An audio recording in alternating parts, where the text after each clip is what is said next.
Good morning, fellow option traders. This is Jeff, and this is the daily scan for Tuesday, September 30th, 2014. Okay, in yesterday's announcements, personal income and outlays was in line. Pending home sales, a little bit short, and the Dallas Fed Manufacturing Survey came in pretty good. I would say the place to be right now is Texas if you're looking for prosperity and a good economy. And who knows, maybe it may become a separate country. Who the heck knows? I don't know. I'm just going to leave that alone. Okay, today we have the Case-Shiller Home Price Index at 9 o'clock prior to the market open, and then Chicago PMI and consumer confidence after the market opens. Since today is the last video for this week, there are a lot of stars starting Wednesday, Thursday, and Friday. So if you're going to be, you might want to keep an eye on these if you're going to be trading. I will not be trading. But I did figure out, and I think I'm going to be comfortable with the Thinkorswim or TD Ameritrade app for my iPhone. I did work on it a little bit yesterday, and I think I can be comfortable with it. And you can get into a paper trade account, and it's easy to switch back and forth between paper and live.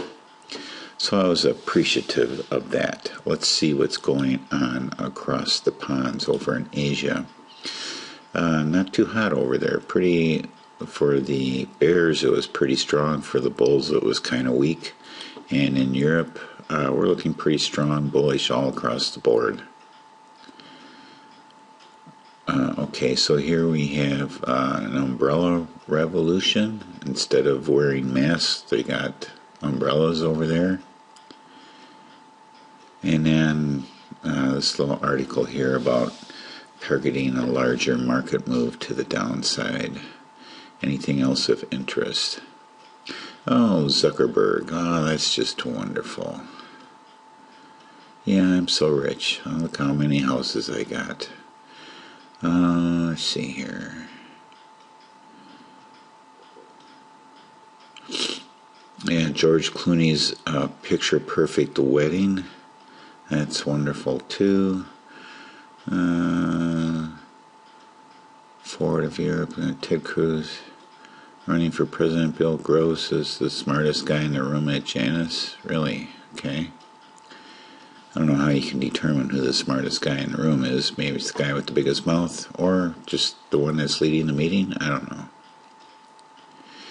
Anyway, enough commentary, I guess you might say. Let's just shut this down here and slide over and take a look at the futures here in the U.S. looking bullish for the open here, up almost 0.5%, more than 1/4% across the board. Gold down. I'm telling you, if you want to buy gold or silver, now is the time to do it, because you're going to need it. Mark my words. And oil is at 94.69, creeping up on us. Come on. Got to keep that down for my trip. And why you guys do this to me all the time? It's frustrating. Same thing with when I trade. As soon as I get into a trade and I have a direction, it reverses on me. I'm sure that happens to practically everybody, doesn't it? Okay, yesterday I did... What did I get rid of here? Netflix. Wasn't as pretty as I thought it was going to be. I had to pay 15 cents to buy it back out of my 83-cent profit or credit. So it wasn't as pretty as I thought it was going to be.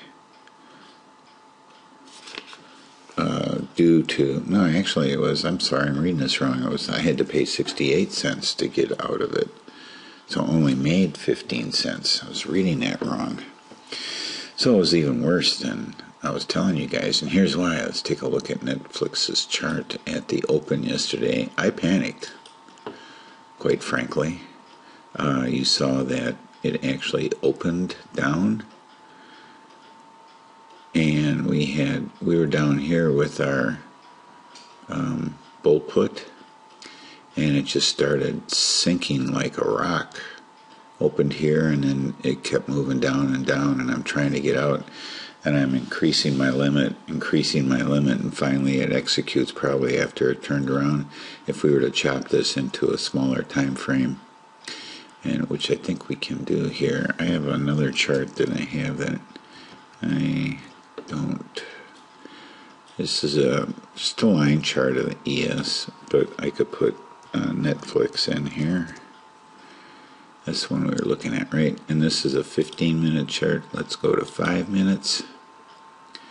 So here's the open, and it was messing around with me here. I bought it back at 9:34, it says. So we're looking here. We're right around here. The absolute, see what I mean? The absolute bottom. I couldn't have gotten any worse. I would have been whole back up here if I would have just waited. Even if I would have waited until 10 o'clock, I would have seen that it was coming back. And the rest of the market was too.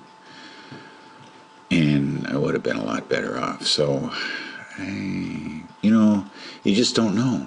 If you're in a trade and it starts out like this, that's probably a pretty good idea to get out. Hindsight is always 20/20. You can't lose sleep over this stuff. That's all I'm trying to say. All right. So here we are, and we're going to start our scan right now. We had Amazon up yesterday for a bear call. So we'll take a look at that when we get over there. Here's Apple.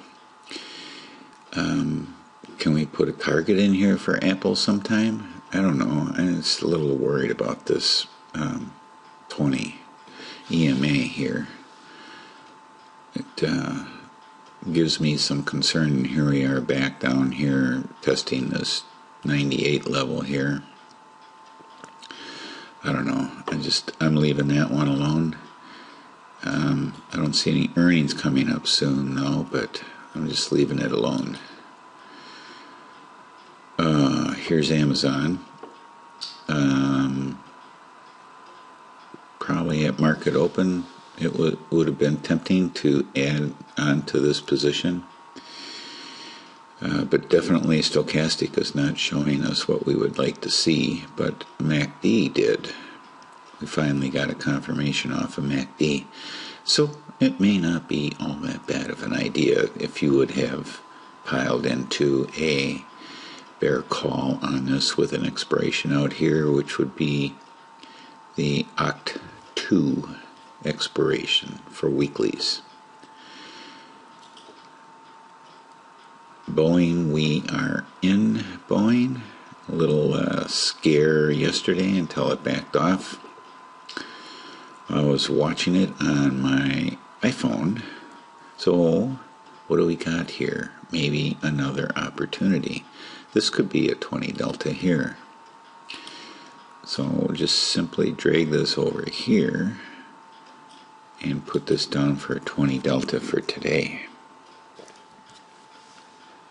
And next up is BIDU. We were looking maybe for it. Let's see here. We could possibly do a bull put on this.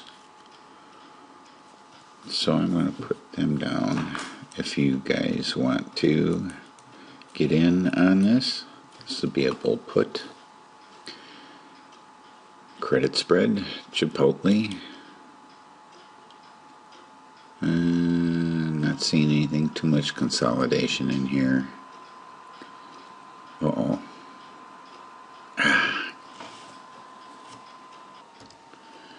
I believe we're on Costco or about to go to Costco. Okay, a lot of consolidation going on here. Weak looking stochastic, taking a pass. Let's look at the Dow. This was the very large wick, downward wick on this candle here.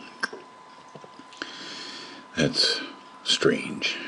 The daily 50 is flat, and the daily 20 is flat.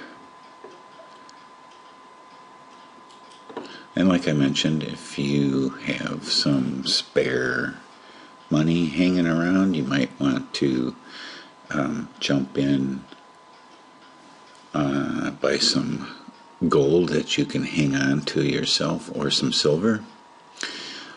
And you can buy your silver in lots of different ways, but like I mentioned, I prefer the pre-1964 U.S. coins because they still have some face value to them, even if silver goes to $1.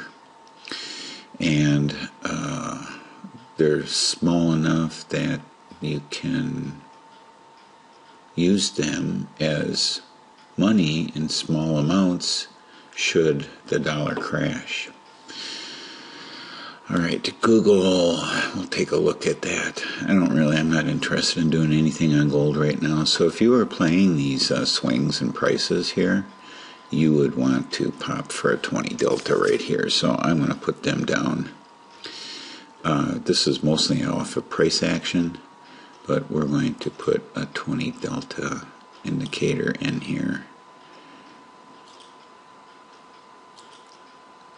We're just not seeing the 50 deltas. It's just not seeing them. And that happens when the market can't really decide what it wants to do. Google can't decide what it wants to do. Maybe it's just run out of gas, I guess you could say. So even looking over here on the intraday, the 78-minute chart here, got a nice hookup and a confirmation on the MACD. So I think this would be a good time to get in with the Oct 2 expiration out here. Alright, LinkedIn. Okay, we're bouncing along the 50-day moving average, simple moving average, looking to go short here. So we're in the territory of quite possibly going short. Now if you wanted to take a look at this later in the day and you got confirmation down here on the MACD that it's a good idea to go short, didn't really participate in the market much yesterday. But we're looking at a strong open today, so I would think that anything that is bearish you might want to hold off on for today, looking at the way the futures are pointing here. But I'm not going to write that one down yet. I don't think it's ripe. NDX, we have actually bull put here.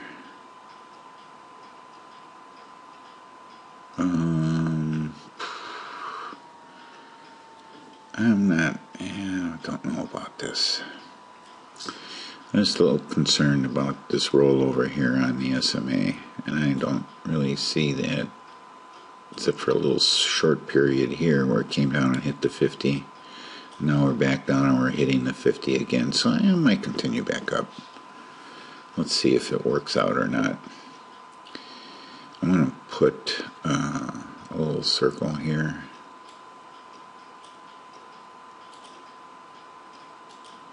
And then I'm going to put a little circle back here.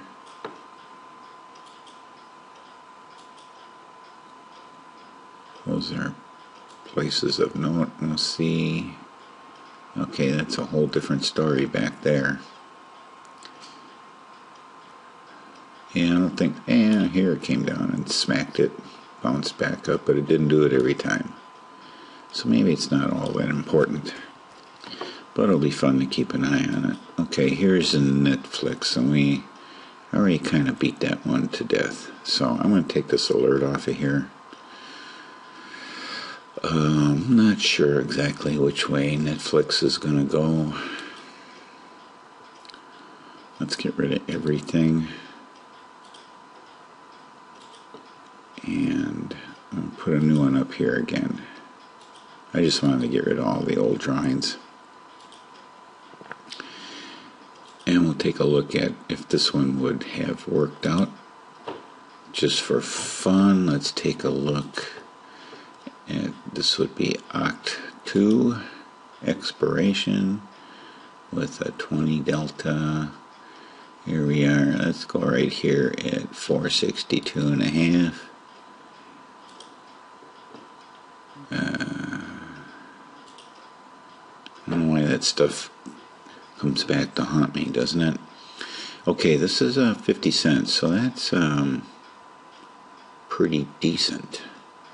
At 462.5, let's mark that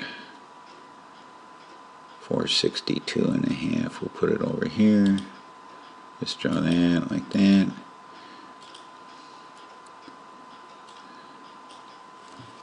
I'll put down arrow, and this will be a pretend, so we make this a different color.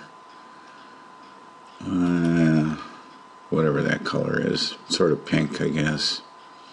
And that ends Oct 2 at 1600. And what was our price? 462.5, is that what it was?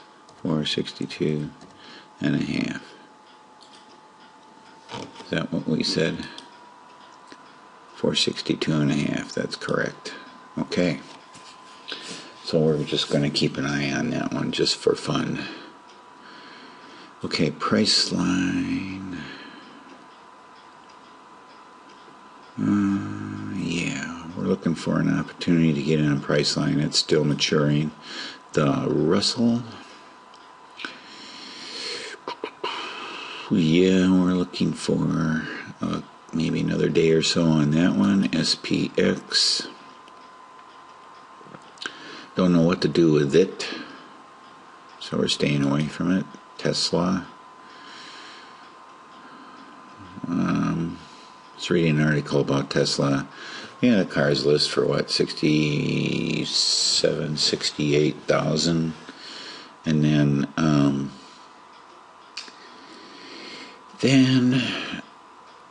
they say that most people don't get out of the showroom for less than 98,000 after they add some options to it. So I guess you get a motor and a battery for 68,000 and some tires. And if you want a steering wheel and a radio and stuff like that, I guess you have to pay extra. And then just think about it. The sales tax. Here in Ohio would be like 6.5% or something like that. So you're talking about another $6,000 to $7,000 to add to that price. Well, I won't be buying a Tesla anytime soon. Okay, Tesla. Speaking of jibber jabber, yeah, the guru's really off on a tangent today. It's going to be good to see the granddaughters. Got 3 of them up in Wisconsin. Okay, so that's sometime out in the future. And last but not least is Visa. We're waiting for it to come up into our chick-colored target up here. And that's it for today. That's it for this week. Good luck the rest of the week to everybody. And make sure you have a good weekend this weekend. But most of all, happy trading.